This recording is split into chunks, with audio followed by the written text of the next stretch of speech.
Bueno, muy buenas noches a quienes siguen a este espacio de diálogos al café. El tema a tratar hoy tiene que ver con las leyes penales en debate. Como es de conocimiento de todos, hay iniciativas legislativas, sobre todo en el ámbito penal, para modificar eh, varios de los artículos del Código Penal o introducir enmiendas relativas a delitos, sus penas y otras contingencias. El planteamiento original era mirar estas leyes, pero no aisladamente, sino en el contexto de la política criminal del país. Esto es cuál es la base o el fundamento que tiene el gobierno, el ejecutivo, para hacer estas iniciativas desde la perspectiva de una política criminal entendida como el conjunto de información multidisciplinaria que debe asistir a estas o acompañar a estas iniciativas. Vamos a conversar esta noche con Williams Herrera, que es conocido en varios de estos eventos. Él es un abogado con un doctorado en Derecho Constitucional, es docente universitario, ha publicado varias obras en Derecho Penal y también fue fiscal del distrito en Santa Cruz. Gracias, Eduardo. Buenas noches. Sí, buena parte de tu introducción, Eduardo, me ahorra también un poco la exposición en el sentido de que definitivamente en Bolivia no ha habido mucho tiempo. Creo que en muy pocos momentos se ha visto o se ha diseñado alguna política criminal. Personalmente no conozco una política criminal integral con todo lo que supone exactamente es una política. Hubo algún intento, por ahí recuerdo yo, Pedro Gareca, cuando era fiscal general allá por el año 2004, 2003, hizo un planteamiento, hizo un estudio, una propuesta a la Asamblea Constituyente.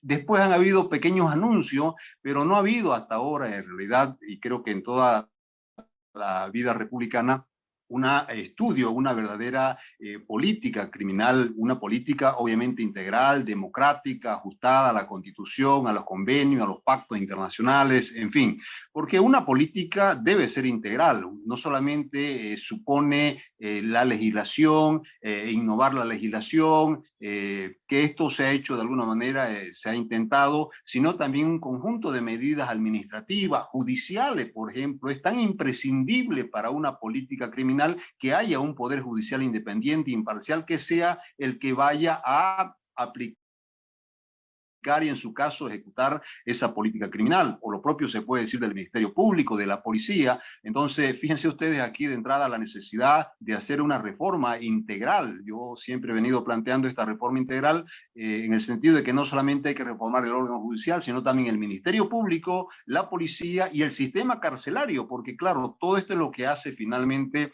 el sistema penal. En lo particular de la política criminal, insisto, no ha habido, lo que han habido son intentos, parches, han habido muchísimas reformas al Código Penal, sobre todo en el gobierno del MAS, desde el 2006, que sube, de ahí para adelante, obviamente por esa vocación autoritaria que tiene el MAS, ha venido buscando por todos los medios cómo ir cercenando los derechos y las libertades ciudadanas por la vía penal.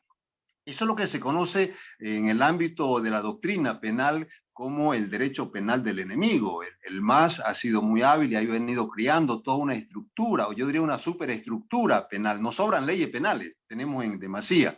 Entonces, este derecho penal del enemigo es precisamente eso, una normativa hecha pensando en el opositor político, digamos, en la persecución política. También se la llama populismo penal, que se caracteriza precisamente porque no tenga garantía el ciudadano y sobre todo el opositor, porque claro, la política, el populismo penal se lo aplican al enemigo político, no se lo aplican siempre a los compañeros del partido. Ya sabemos que el tratamiento penal de un caso dependerá mucho de quién sea el imputado. Si el imputado es azul, tendrá un tratamiento distinto. Si es un imputado de la oposición, por supuesto que tendrá un tratamiento totalmente diferente. Tenemos el caso del gobernador Camacho en Santa Cruz, tenemos el caso Kumari, Yanine Áñez. Ahí hay una manifestación muy muy clara, digamos, de lo que podría ser todo este populismo penal. Y por supuesto que hay muchísimos otros perseguidos políticos donde sí se ha hecho sentir el sistema penal. El sistema penal funciona a la perfección cuando se trata precisamente, insisto y repito, de la oposición política, pero no funciona o funciona de una manera muy distinta, muy diferente cuando se trata de hechos de corrupción, digamos, de la gente del gobierno. El caso, por ejemplo, del gobernador de Potosí, que hasta ahorita no está detenido, no ha pasado absolutamente nada y creo que lo han liberado finalmente, ¿no es cierto? Entonces, ahí hay una manifestación, digamos, de esta distorsión de lo que debería ser una política criminal. No hay estudio científico de la política, de la criminalidad en Bolivia, no hay. Porque para hacer una legislación, lo primero que habría que hacer es estudiar la necesidad de una determinada normativa, de una determinada política, de unas determinadas medidas que vengan, en su caso, a prevenir y, en su caso, también a reprimir. Hay una normativa represora con una alta vocación represiva, pero, por ejemplo, no hay prevención, o sea, hace muy poca prevención.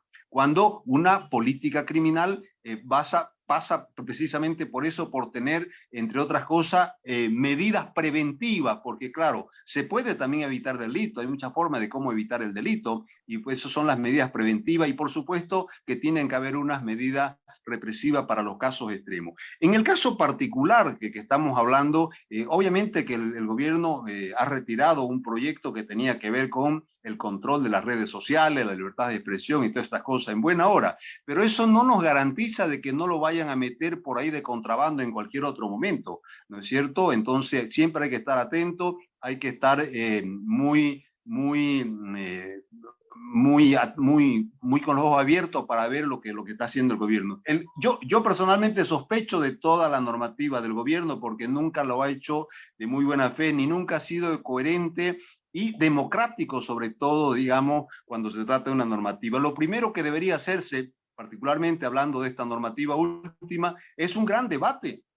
Aquí se legisla sin debatir las cosas. Es decir, el ciudadano, ni siquiera las instituciones que están vinculadas directamente a los temas en primera fila, se enteran de qué es lo que se está legislando. El gobierno muchas veces saca una ley con la mayoría absoluta que tiene, aunque ya no ahora tan absoluta como la tenía antes, pero bueno, igual tiene una mayoría, y sin haberse debatido con los actores interesados, involucrados. Por ejemplo, estaban por legislar sobre la libertad de expresión, un tema altamente sensible, sin convocar a los periodistas, sin convocar a los medios de comunicación, sin convocar a los operadores, digamos, que tienen que ver con esto. Entonces, eso es una política, por supuesto, autoritaria que ha tenido el MAS en estos últimos tiempos y ha venido haciendo una serie de reformas, digamos, una serie de parches, pero que en definitiva lo que se ha conseguido con eso es tener un proceso penal, digamos, en este momento autoritario, sobre todo negador de los derechos y las garantías que reconoce la Constitución, o si no, ¿cómo se explica Yanine Áñez y toda la otra gente que está detenida? Entonces, yo creo que nadie se opondría a una revisión y en su caso una actualización de la normativa penal, porque siempre, claro, no pretendamos que seguir con los mismos códigos Banzer cuando estamos en el siglo XXI, pero insisto, lo que yo más reclamo es que no se hace un debate, no se hace un estudio criminológico de qué figuras son necesarias implementar, crear. En el caso último, por ejemplo, se repetían muchísimas figuras que están en el Código Penal. Por ejemplo, se habla de nuevo del genocidio. ¿Cuántos casos de genocidio han habido en Bolivia? Que yo sepa, ninguno, por lo menos en todos estos últimos 20, 30 años de lo que tengo uso y razón, no conozco ningún caso de genocidio tal cual que se hubiera llevado a la práctica un caso de genocidio. Bueno, ustedes me dirán Chaparina, pero bueno, Chaparina, el genocidio lo cometió el gobierno y por lo tanto tampoco no hubo absolutamente nada. Pero quiero decir, para hacer una figura o el tema, digamos, esto de crímenes de guerra y un montón de cosas que intentaba legislar en este último caso o que recogía el último proyecto. Insisto, son figuras que nunca se han utilizado. Yo no sé si se van a utilizar, ¿no es cierto? Claro, de contrabando venía el tema racismo, discriminación, el discurso del odio, creo que era lo que finalmente se intentaba meter para por esa vida por esa vía, insisto, tratar de perseguir a mucha gente que piensa distinta, porque claro, yo creo que lo que se busca es eso, criminalizar las protestas ciudadanas. De hecho, por ejemplo, aquí en Santa Cruz ayer han citado a declarar y le han abierto causa a una serie de asambleístas simplemente por el hecho de ir a protestar en su momento por la detención del gobernador. O sea, lo que quiere el gobierno es por todos los medios eso, criminalizar las protestas, evitar que la gente reclame, evitar que la gente pudiera manifestarse en la calle. Entonces, y se agarran de todas estas figuras y además utilizan como pretexto los convenios y pactos internacionales. Por Dios, hay una serie de sugerencias de que los convenios y pactos internacionales, por ejemplo, en concreto, hace muchísimo tiempo que se viene insistiendo desde la comunidad internacional en la necesidad de que haya una ley que permita la información pública, que se transparente el Estado.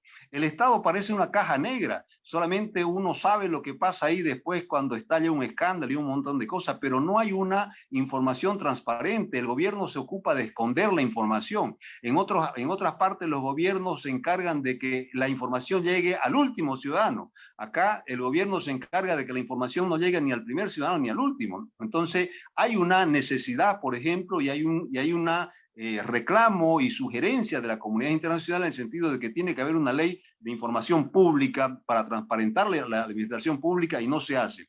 Hay sugerencias como la de Diego García Sayán y el GEID, por ejemplo, el GIEI, de hacer una reforma judicial. ¿Por qué no se cumple, por ejemplo, esos pactos? Fíjense que ahora se trabajó con los juristas independientes en esta reforma vía referéndum de la Constitución y el gobierno, en vez de apoyar, lamentablemente se ocupó de boicotear toda esta cruzada, toda esta iniciativa, que es obligación del gobierno y que es obligación del Estado. Entonces, todo esto pone de manifiesto de que no hay una política criminal, que no hay una voluntad de hacer medianamente bien las cosas y de que además hay legislación, yo diría, obsoleta, pero así obsoleta totalmente. Si la idea es legislar y hacer normativa, ¿por qué, por ejemplo, no se legisla sobre un nuevo código de comercio? El código de comercio que tenemos es del año 1977, si mal no recuerdo, si la memoria no me falla.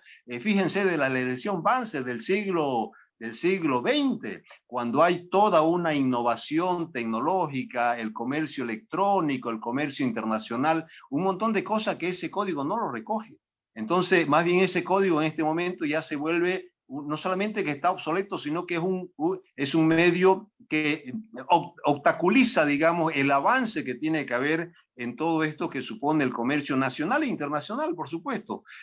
Tenemos también el Código Civil. El Código Civil es del año 1975. Por supuesto que es un buen código, por eso todavía sigue vigente, pero ya necesita con urgencia, creo yo, una actualización, una innovación. Entonces, si el legislador fuera honesto y fuera coherente, también todos estos temas los hubiera metido y lo hubiera legislado. El MAS ha tenido el tiempo suficiente, los recursos, la mayoría, la capacidad, todo, menos la voluntad de hacer lo que tiene que hacer. Entonces se ocupan solamente de las cosas que les interesa y en ese sentido sí que hacen un trabajo, yo diría, bastante, ¿cómo es?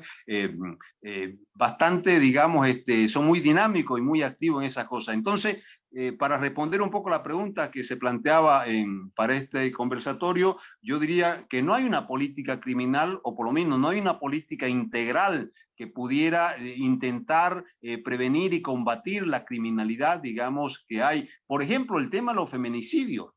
Los feminicidios siguen en aumento en Bolivia. Había que hacer un estudio multidisciplinario para ver cuáles son exactamente las causas, porque acá se combate o se va por el efecto, pero no por las causas.